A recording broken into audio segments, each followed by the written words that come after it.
पोथी पढ़ी पढ़ी जग मुआ, पंडित भया न कोई, ढाई आखर प्रेम का, पढ़े सो पंडित होई। नमस्कार। आज इस सत्र में हिंदी भाषा एवं साहित्य तथा कबीरदास के दोहों के बारे में हम सीखने जा रहे हैं। आचार्य रामचंद्र शुक्ल जी के अनुसार हिंदी साहित्य को 4 कालों में विभाजित किया जा सकता है।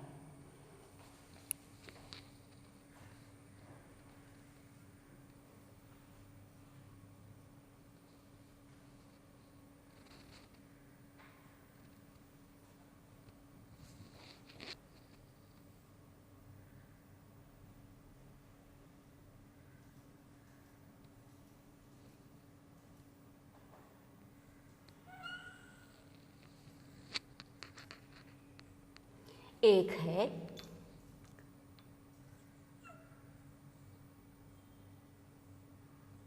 आदिकाल,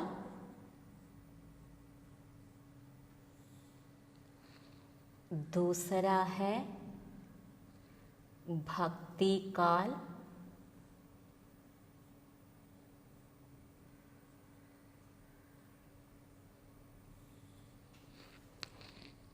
तीसरा काल है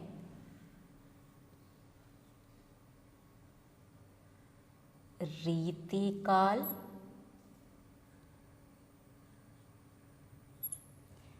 चौथा है आधुनिक काल।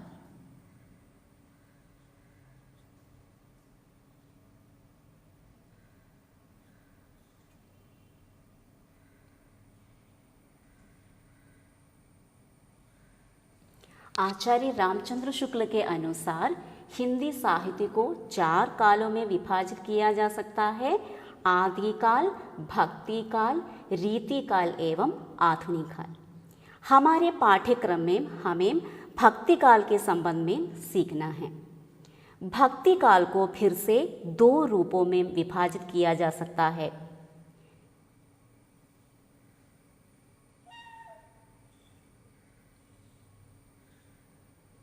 निर्गुण भक्ति काल,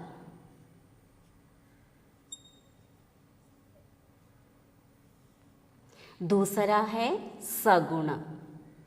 निर्गुण भक्ति काल एवं सगुण भक्ति काल। निर्गुण काव्यधारा के कवि ईश्वर का विशेष रूप नहीं देते हैं।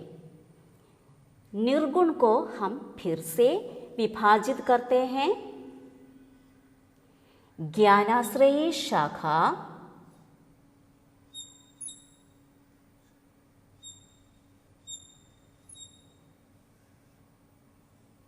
एवं प्रेमाश्रयी शाखा।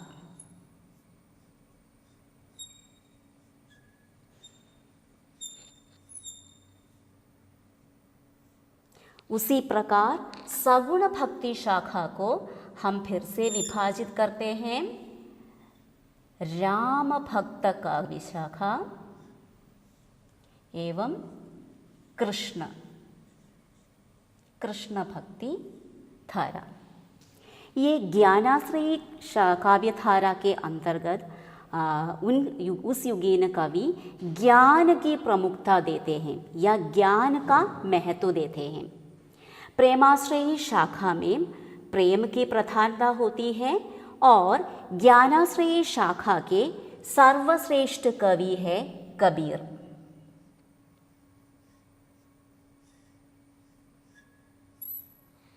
प्रेमाश्रयी शाखा के कवि है जायसी।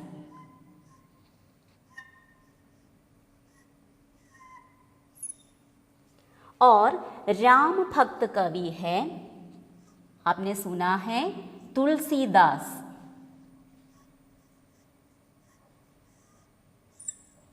कृष्ण भक्त कवि है सूरदास। इतना है हिंदी साहित्य का काल विभाजन। हिंदी साहित्य का भक्ति काल सुवर्ण काल माना जाता है। अभी हम कबीर के बारे में सीख रहे हैं, इसलिए कबीर के व्यक्तित्व एवं कृतित्व के बारे में अच्छी तरह से सीखना है। कबीर दास के संबंध में कहें तो कबीर दास भक्ति काल के निर्गुण काव्य शाखा के ज्ञानाश्रयी काव्य धारा के सर्वश्रेष्ठ कवि है।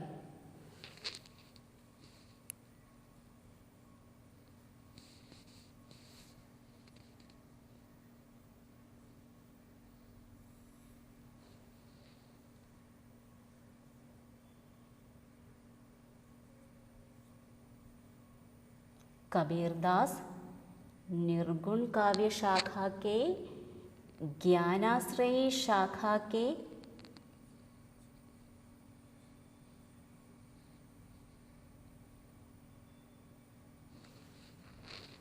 प्रमुख कवि है। निर्गुण काव्य शाखा के ज्ञानाश्रयी शाखा के प्रमुख कवि है। और उनके जन्म के बारे में या उनका जन्म कहाँ हुआ आदि कार्यों से हमें बहुत कुछ जानकारी प्राप्त करनी है। उनका जन्म एवं मृत्यु के बारे में कोई प्रामाणिक जानकारी अभी तक प्राप्त नहीं है। कहा जाता है एक जुलाहा दंपति ने उनका पालन पोषण किया था। उन जुलाहा दंपति का नाम है नीरू एवं नीमा और उनके गुरु का नाम है रामानंद।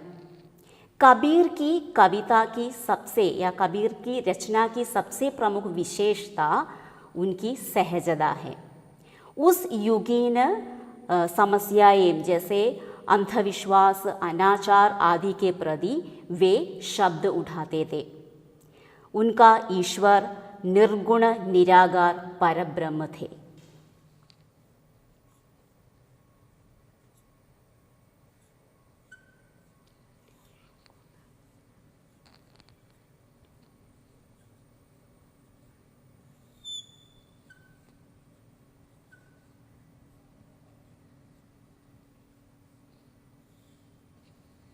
और उनकी रचनाओं की ओर जाएं तो उनका एकमात्र रचना है, उसका नाम है बीजग। आपने सुना होगा, छोटी छोटी कक्षा में आपने ये बात सीखी होगी। बीजग उनकी सबसे सर्वश्रेष्ठ सर्वसंपन्न रचना है बीजग। इस बीजग को 3 भाग में विभाजित किया जा सकता है, जैसे साखी, सबद एवं रमैनी।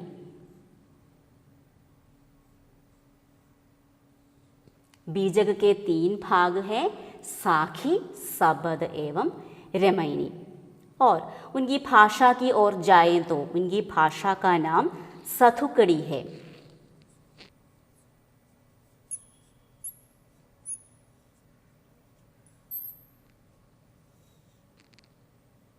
ये सदुकड़ी अवधी खड़ी बोली एवं ब्रज भाषा का मिश्रण है। अवधी खड़ी बोली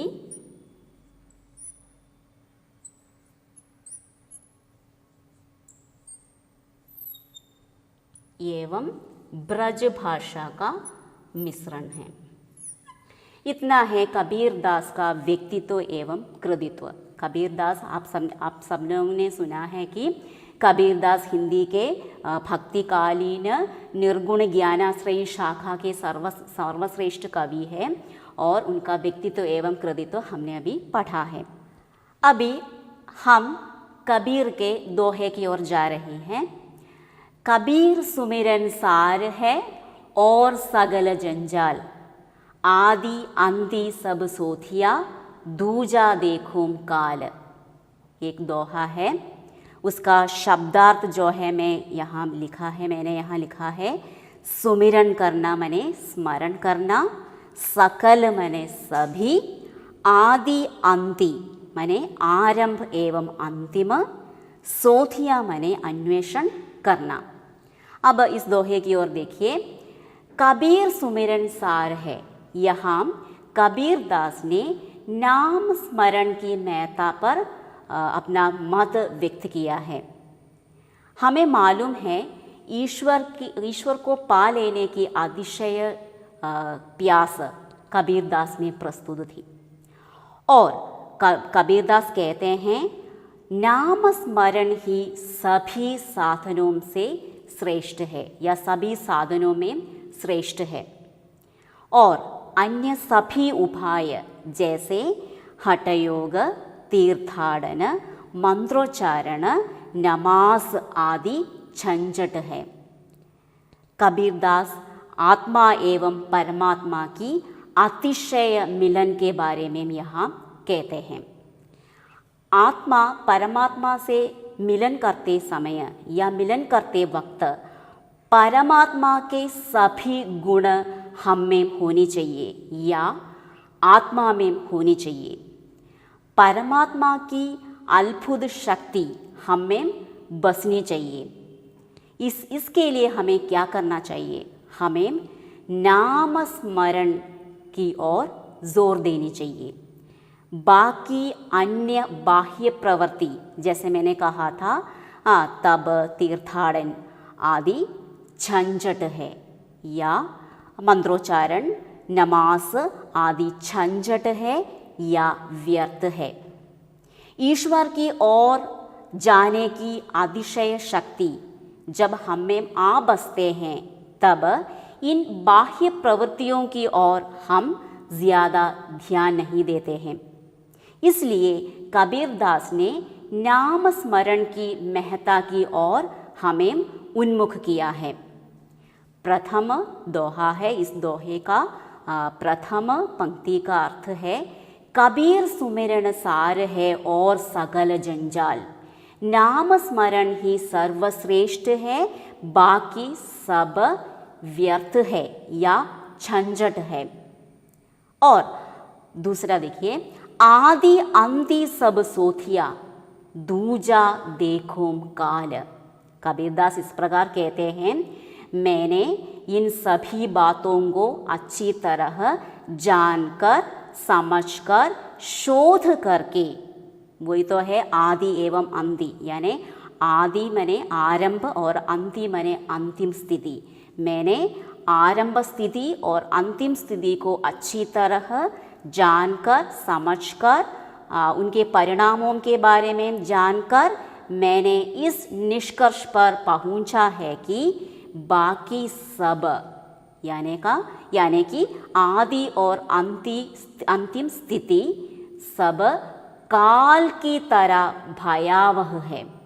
कबीरदास इस प्रकार कहते हैं कि मैंने सब कुछ विचार करके उन सब बातों पर ध्यान रख के मैंने इस निष्कर्ष पर पहुंचा है कि अन्य सभी बातें, नाम स्मरण के अतिरिक्त की अन्य सभी बातें, नाम स्मरण को छोड़कर बाकी सभी बातें काल की तरह भयावह और नाशक है। प्रस्तुत दोहे में कवि इस प्रकार कहते हैं कि नाम स्मरण ही सर्वश्रेष्ठ है, अर्थात परमात्मा की ओर बढ़ने की शक्ति हमें नाम स्मरण से प्राप्त है, बाकी सभी बाह्य प्रवृत्ति व्यर्थ है या झंझट है। मैं जानती हूँ कबीरदास के सभी दोहा हमें एक अच्छा उपदेश देते हैं, यानी कि उसमें एक अच्छा संदेश रहते हैं और ये दोहे भी उतना ही महत्वपूर्ण हैं। मैं आशा करती हूँ कि ये सब आपको बहुत अच्छा लगा और लाभदायक रही। इतना कहकर मैं समाप्त करती हूँ। धन्यवाद।